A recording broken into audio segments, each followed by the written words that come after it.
ഇനി രണ്ട് വാക്കുകളെക്കുറിച്ച് നമുക്കൊന്ന് മനസ്സിലാക്കിയാലോ. ഒന്നാമത്തെ വാക്ക് വെൽത്ത്, രണ്ടാമത്തെ വാക്ക് റിച്ച് എന്നാണ്. ഈ രണ്ട് വാക്കുകൾ തമ്മിൽ എന്തെങ്കിലും അർത്ഥം വ്യത്യാസമുണ്ടോ? ഒന്ന് വെൽത്ത്, രണ്ട് റിച്ച്. മലയാളത്തിൽ പറഞ്ഞ രണ്ടും സമ്പന്നത, സമ്പത്ത് എന്നെല്ലാം തോന്നും. പക്ഷേ തമ്മിൽ വലിയൊരു വ്യത്യാസമുണ്ടോ എന്നുള്ളതാണ് നാം അറിയേണ്ടത്. നമുക്ക് റിച്ച് ആകുകയാണോ വേണ്ടത്, വെൽത്തി ആവുകയാണോ വേണ്ടത്?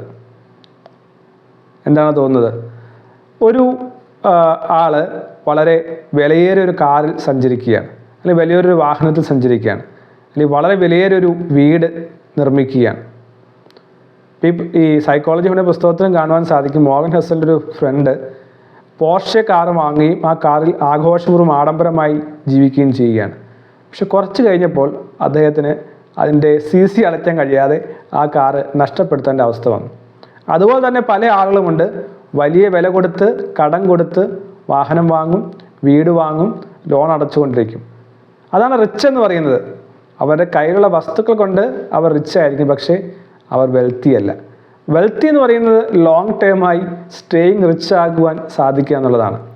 പലപ്പോഴും ആളുകൾ ഈ വിലയേറിയ സാധനങ്ങൾ ആഡംബരത്തിന് വേണ്ടി, ആളുകളെ കാണുവാൻ വേണ്ടിയാണ്, ആളുകളെ കാണിക്കുവാനും ആളുകളെ കാണുവാനും വേണ്ടിയാണ് അവർ ഇതെല്ലാം ചെയ്യാറുള്ളത് പലപ്പോഴും. പക്ഷേ ഇത് വെറും റിച്ച്, ഷോർട്ട് ടൈം ആയിട്ടുള്ള കാര്യമാണെന്നാണ് മോർഗൻ ഹസൽ പറയുന്നത്. ലോങ് ടൈമായി സമ്പാദിക്കുവാൻ സാധിക്കുക എന്നുള്ളതാണ് വെൽത്ത് എന്ന് പറയുന്നത്. So wealth is what you don't see, rich is what you showing. ഇങ്ങനെ റിച്ചായി ഷോക്കേസ് ചെയ്യുന്ന അല്ലെങ്കിൽ മറ്റുള്ളവരെ കാണിക്കാൻ ശ്രമിക്കുന്ന ആളുകളിൽ ബഹുഭൂരിപക്ഷം ആളുകളും ദരിദ്രരായി മാറിയിട്ടുണ്ട്, അല്ലെങ്കിൽ അവർ പണം ധാരാളം നഷ്ടപ്പെട്ടിട്ടുണ്ടോ എന്നുള്ളതാണ് പഠനങ്ങളോടെ ഇദ്ദേഹം പറയുന്നത്. അപ്പോൾ നാം ഒന്ന് വിലയിരുത്തേണ്ട ആവശ്യമാണ്, നാം വസ്തുക്കൾ വാങ്ങുകയാണെങ്കിലും എന്തെങ്കിലും ചെയ്യുകയാണെങ്കിലും അത് ഷോ ഓഫിന് വേണ്ടി അതെയോ ലോങ് ടൈം ആയിട്ട് വെൽത്ത് ക്രിയേറ്റ് ചെയ്യാനാണോ എന്നുള്ളത് ചിന്തിക്കേണ്ടത് വളരെ ആവശ്യമാണ്. ഇവിടെയാണ് റിച്ചും ഒപ്പം തന്നെ വെൽത്തും തമ്മിലുള്ള വ്യത്യാസം എന്നുള്ള കാര്യം നാം മറന്നു പോകരുത്. ഇനി വെൽത്തിയായി ലോങ് ടൈമായി ഇരിക്കുവാൻ ആഗ്രഹിക്കുന്ന ആളുകൾ അവർ എന്താണ് യഥാർത്ഥത്തിൽ ചെയ്യേണ്ടതെന്നുള്ള കാര്യം മനസ്സിലാക്കേണ്ടത് ആവശ്യമാണ്.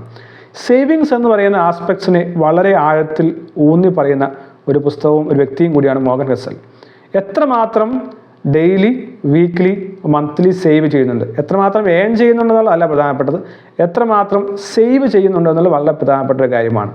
രണ്ടാമത്തൊരു കാര്യം അദ്ദേഹം പറയുന്നതാണ് ഈഗോ. പലപ്പോഴും നമ്മുടെ ഈഗോയെ സാറ്റിസ്ഫൈ ചെയ്യാൻ വേണ്ടിയാണ് നാം പല ആഡംബര വസ്തുക്കളും വാങ്ങുകയും അല്ലെങ്കിൽ മേടിക്കുകയും എല്ലാം ചെയ്യുന്നത്. ഹ്യൂമിലിറ്റിയാണ് വേണ്ടതെന്ന് അദ്ദേഹം പറയുകയാണ്. ഈഗോയെ സംതൃപ്തിപ്പെടുത്താൻ മറ്റുള്ളവരുമായി കമ്പയർ ചെയ്തുകൊണ്ട് അവരുടെ മുകളിൽ പോകാനായുള്ള ചിന്തകൾ പലപ്പോഴും മനുഷ്യരെ ദരിദ്രരായി മാറ്റുകയാണ്. കമ്പാരിസൺ, എൻ്റെ മറ്റേ ആൾ അല്ലെങ്കിൽ എൻ്റെ സുഹൃത്ത്, എൻ്റെ വീടിൻ്റെ അടുത്തുള്ളയാൾ, എൻ്റെ കൂട്ടുകാരൻ അവരങ്ങനെ ചെയ്യുന്നതുകൊണ്ട് എനിക്ക് ഇങ്ങനെ ചെയ്യണമെന്ന് ചിന്തിക്കുന്നതും ദരിദ്രരാക്കാനുള്ള സാധ്യത വളരെ കൂടുതലാണ്. നാലാമത് അദ്ദേഹം പറയുകയാണ് ഫ്രൂഗാലിറ്റി, ചെലവുകൾ എങ്ങനെ ചുരുക്കാം. സേവിങ് കൂട്ടുന്നതോടൊപ്പം ചെലവുകൾ എങ്ങനെ ചുരുക്കാമെന്ന് ചിന്തിക്കുന്നത് വളരെ വളരെ പ്രധാനപ്പെട്ട കാര്യമാണ്. വാട്ട് അതേഴ്സ് തിങ്ക്, ഞാൻ ഈ വാഹനത്തിൽ പോയാൽ മറ്റുള്ളവർ എങ്ങനെ ചിന്തിക്കും, ഞാൻ ഇങ്ങനത്തെ വീട്ടിൽ താമസിച്ചാൽ മറ്റുള്ളവർ എങ്ങനെ ചിന്തിക്കും. ഇത് നമ്മളെ കടക്കാരാക്കാനുള്ള സാധ്യത കൂട്ടുന്നുവെന്ന പുസ്തകം പറയുന്നുണ്ട്. അദ്ദേഹം പറയുന്ന പ്രധാനപ്പെട്ട ഒരു കാര്യമാണ് എന്തിന് സേവ് ചെയ്യണം. ഈ ഒരു ചോദ്യത്തിന് എന്താണ് ഉത്തരമുള്ളത്? ഞാൻ സേവ് ചെയ്യുന്നത് എന്തിനു വേണ്ടിയാണെന്ന ചോദ്യത്തിന് ഉത്തരം ഇതാണ്: there is no reason for saving, no specific reason for saving. ഒരു കാരണവുമില്ലാതെ നിങ്ങൾ കണ്ടിന്യൂസ് ആയി സേവ് ചെയ്തുകൊണ്ടിരിക്കുകയാണ് അദ്ദേഹം പറയുന്നത്. ഇങ്ങനെ സേവ് ചെയ്ത് കഴിയുമ്പോൾ നമുക്ക് ടൈമും ഓപ്ഷൻസും, നമുക്ക് ധാരാളം സമയം കിട്ടുന്നു, ഒപ്പം തന്നെ ധാരാളം ഓപ്ഷൻസും ഉണ്ടാകുന്നു.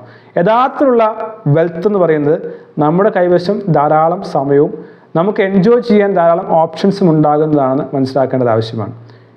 തീർച്ചയായും സഹായിക്കേണ്ട ജീവിതത്തിൽ വലിയ മാറ്റം ഉണ്ടാകട്ടെ. ഗെറ്റിംഗ് റിച്ച് എന്നുള്ള ആശയത്തിൽ നിന്ന് ഒരിക്കലും മാറാതിരിക്കുക.